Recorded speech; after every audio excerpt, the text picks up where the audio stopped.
Hey y'all, how are you? I just want you to know I just did my first live a while ago, so a few things that I'm talking about now will be on there, but I want to go over the whole thing here. You're broke, you don't have any money, you don't know what you're going to do, you don't have anywhere to live. In these days and these times, that's happening to a lot of us. Don't say it's not going to be you, because in 1 second, one blink of an eye, it's you. It's you, and you don't know what to do. So I'm going to help you with that. I kind of think that I'm an expert on things in some ways throughout my life, so I'm going to share a few stories with you. I am going to show you what to do if you found yourself in that position. So I'm just going to start out telling you I bought my van in 2017, I think. 18, 17. Well, 18. And when I bought it, we bought it to travel. The captain and I were going to go traveling. We were going to take so much time off and travel the world. Texas, you know. Texas is a whole nother country. But we were going to travel, and that's the way our life was going to be. And then he got very sick all of a sudden and wound up on life support. And that was it.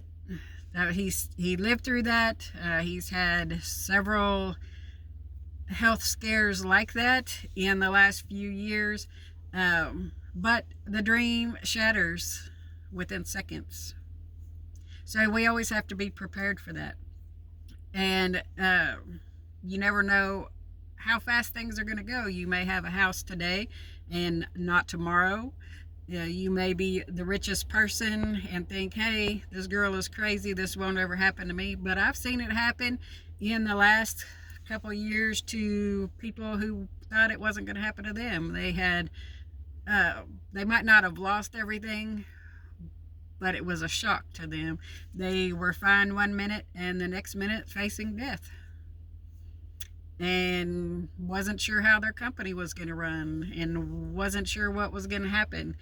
And it's a very scary thing. So like I said, most people in the United States that I'm seeing on YouTube anyway are just people I know live paycheck to paycheck. And if that paycheck doesn't come, they have no place to live. They cannot eat. They cannot feed their self, their children, their pets, their whatever. And so even if you have a savings, ask me how I know this. I had a huge savings, and it doesn't take it very long to dwindle down, especially when, again, shocker, the captain has a medical crisis, and now we have all this medicine to buy, which is astronomical, by the way. You would not think just one of his heart medications is $2,300. How is that even possible? $2,300 for one medication. $2,300. And I do know that I've heard people talk about their different cancer medications or other heart medications, or people who've had transplants, how crazy that medicine cost, and a family can lose everything that quick. Their financial stability, their place to live, all of those things. So I started this new series on my YouTube, just to, one, for hope for people. Two, I do have my house. I'm not at this second. Not at this second. What is my word? Going to lose it or anything. My payments are all how they're supposed to be. That's not an issue. But I always want to try to think ahead. And so, like I said, when we bought this van, we bought it to travel. But as the economy changed, as health status changes, as everything has changed, I decided, what if I lost everything? What if I couldn't pay for the house anymore? What if I couldn't pay for the groceries anymore? What would I do? And if you start thinking about that, you get really depressed. And I don't want to be that way, and I don't want you to be that way. So if you are in that position right now where you're like, oh my God, I don't know what to do, groceries are a stupid price.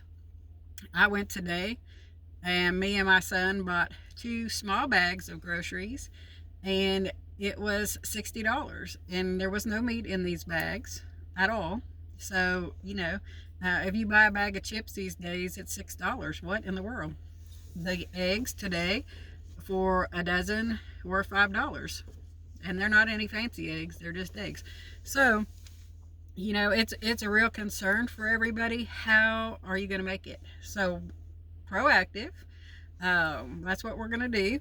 And like I say, I'm not right at this second in fear of losing anything, but I want to share the knowledge that I have with y'all and get y'all to start thinking out of the box what you would do if you didn't have your place to live anymore. If you had to live in your vehicle, a tent or whatever, what are you going to do? So I do have my Gypsy Girl is a 1996 Dodge. She's a B2500. We did build out in the back there a queen size bed. It does have under storage, and so that's what I'm going to work with. If I had to leave right now because the bank said I'm coming to take your house, I'd load up in my Gypsy Girl and we would go. I don't have any power. Like, I don't have the Jackery or the Bluetti or any of that stuff. So I would be going knowing I had no electric at all. I don't have a refrigerator in here. I do have plenty of coolers though. Y'all probably have a cooler too. Y'all have been to the beach or the lake or something. So you have one sitting around somewhere. Grab that up. We're going to make that work. If you don't have one of those, there's still things you can do, and we're going to make that work. So, what I would do is be getting online and looking for free campsites, because I don't want to waste what savings I have looking for a place to stay. I want to use that money for something else. So I'd be looking for free campsites, which is something I'm compiling for all of y'all. And if I've already done that work and I've already toured around, then I made a little journal, which I'm going to do. And I know where I could go, straight out of the box, where I could go tonight if I needed a place to stay, didn't have any money. What am I going to do? So I'm going to get in. I'm going to keep my van full too. Don't let it get below half a tank. But I do try to keep her full. I don't drive it very often, but I try to keep it full for if something did happen or I did need to leave or the captain was back in the hospital. I have my home on wheels to go with me. And believe me, I have spent the night or two in the hospital parking lot with him. So I do know that works. So anyway, I would load up my van. I'm gonna, depending on what the weather is. Right now we were down in the 20s yesterday. We're back up into the 50s today. So on my bed, I don't know if you can see it back there, my top layer right now is a wool blanket. Like I said, I don't have any electric in here. I have spent the night in here when it was 30 degrees, like at 30, so under 32 at freezing. I have spent the night in here when I worked and used to take it with me, and I didn't freeze. At that time I didn't have the wool blanket, but I had a couple of the microfiber blankets and an actual comforter, and I slept really comfortable in here with no problem. The only time I froze is when I got up to take a bath so I could go to work in here. But you adapt and overcome, do what you got to do. So like I say, no power. You just carry your extra blankets with you. Charging your phone, you just keep it charged up off of your car, and then stay off of Facebook and YouTube when you get to where you're going. Keep that charged so you have it. As far as your food goes, if you didn't have money for food, then get online and look for whatever food bank is close to you. in our area. I know some of them don't ask you for anything when you go. Maybe your driver's license. Sometimes not even that. Not a proof of residence or anything. They'll have ones you can drive through, and they'll give you a bunch of produce and uh, whatever it is they have. Sometimes it's bread, produce. Sometimes there's some meat and stuff with it, and a lot of times that meat is frozen, so you have a little time to get where you're going, and it not ruin, and you can cook it where on the grill that might be where you're going, on the fire ring there, all different kind of stuff. I'll do another one showing you how to cook with nothing at a campsite. But anyway, you can utilize the food banks along the way. Just get online and check what food bank is near me, what days and times they're open. But also, before you get to that point, try to make sure you're keeping some canned goods up, like your Vienna sausage, your peanut butter, some canned fruit. All of those things will travel well in your car. If you have some crackers, some ramen, you're going to be okay. Just get in the car and go. Just load that up, get in the car and go. And then what we're going to do from the next thing. There's also work camping you could do. And I'll start showing you some list of that. I'll do a series on how you could work camp, how you can work along the road if you don't have a way to make money. We can do that. So, let me see. What was I going to tell you?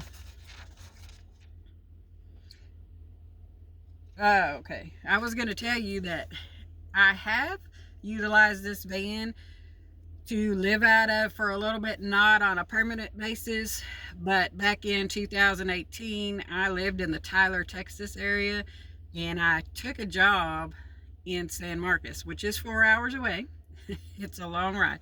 And what I did was, because the money was great and the insurance and benefit was great, I decided I was going to do that. It was good for my career. And how I could do that was go work the weekends only up there, get my 40 in the weekend, and then come home. So I took the van up. I stayed in the van.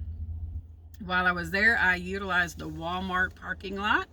At that time, you were able to stay in the Walmart parking lot there. Towards the end, I think they did put up some signs, but I just went in and talked to the management and asked them if I could stay, and they said it was no problem. So I did stay there. I also utilized the hotel parking lot. What I did was, if I was going to be there 4 days, I would stay the first day in the hotel parking lot. You know, I'd come in about 10 o'clock, park in the parking lot. Well, no, it was 12 o'clock because that's what time I got off.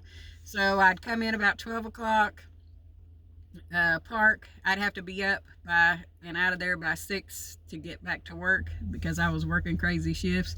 So I did that, and then one of the 4 days, I would actually rent a room for the whole shower and all of that stuff, and patronize the place that I was borrowing their parking lot. So I have done that. It worked out well. I will tell you, some crazy things happen in the Walmart parking lot. As I said, this one was in San Marcos, and about 2 o'clock, and I never really ever had any problem, but some shady stuff happened there, and I decided that probably wasn't a good idea to stay there too much anymore. One night I was woke up about 2 o'clock in the morning. I would always park, you know how they have the little curb with the trees and stuff, so I always park with my side door up against that, so no other car could get next to me. Somebody'd be parking on the other side, but they couldn't park on both sides of me, and that way it'd be a little quiet. Well, about 2 o'clock in the morning, I hear all this noise, hooping and hollering and all this kind of stuff. And San Marcos is a college town, just so you know. And I was like, what in the world is that? And then I saw people coming. There was 3 guys. They were coming closer to the van, and I'm watching them out the back window over there, the side window. I'm watching, and I was like, what in the world is happening here? Well, then I felt my van move, so I'm like, okay, let me get in my other mode so I can get up and get out of here if I need to and stuff. Well, it wasn't very long. What had happened, what the reality of it was, and all the noise and all the craziness was, there was probably about 15 people in this party of cars that had pulled up out there. And they had just returned from a bar, apparently. And they're all hooping and hollering out there. And you know what happens when you're drunk and ridiculous and too much fun and whatever. Well, these guys had decided they needed a restroom, and they weren't going into the Walmart to use the restroom. So they were standing next to my van, utilizing the grass like they were puppies.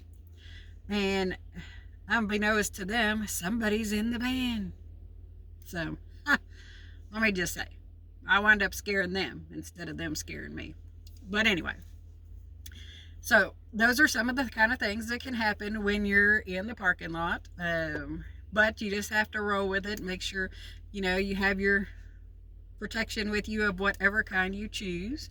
I keep the doors locked. I keep the seat belts run through the doors. And I can jump up here and drive away. So I'm not real worried. That's what I do there. So anyway, I'm getting on to a whole other subject here.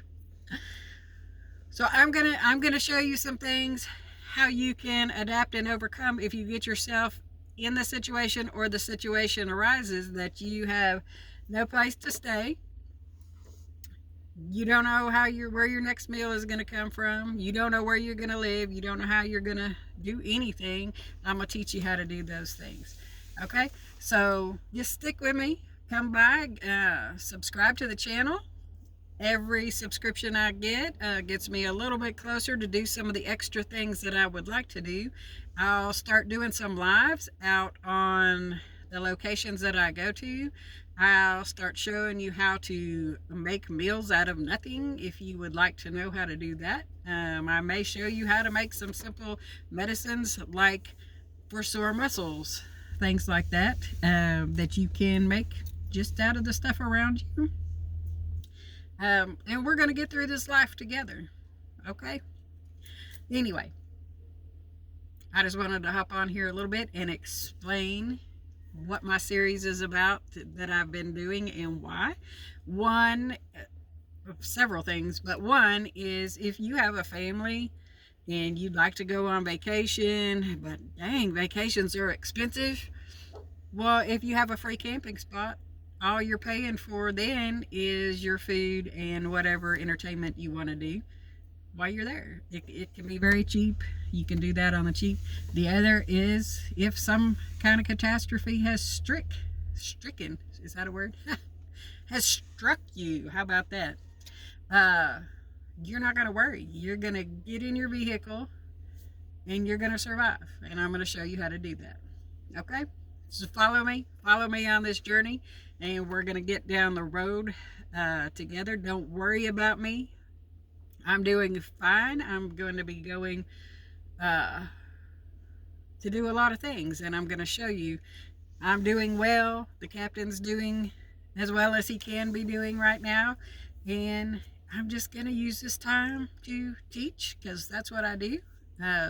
Not actually in a school, but in life. A teacher of life and teacher of skills and teacher of spirit and how to raise yours. So follow me on this journey. Subscribe if you will. Subscribe. Let's get that subscription up some. And I'll see you down the road. Much love, all of you.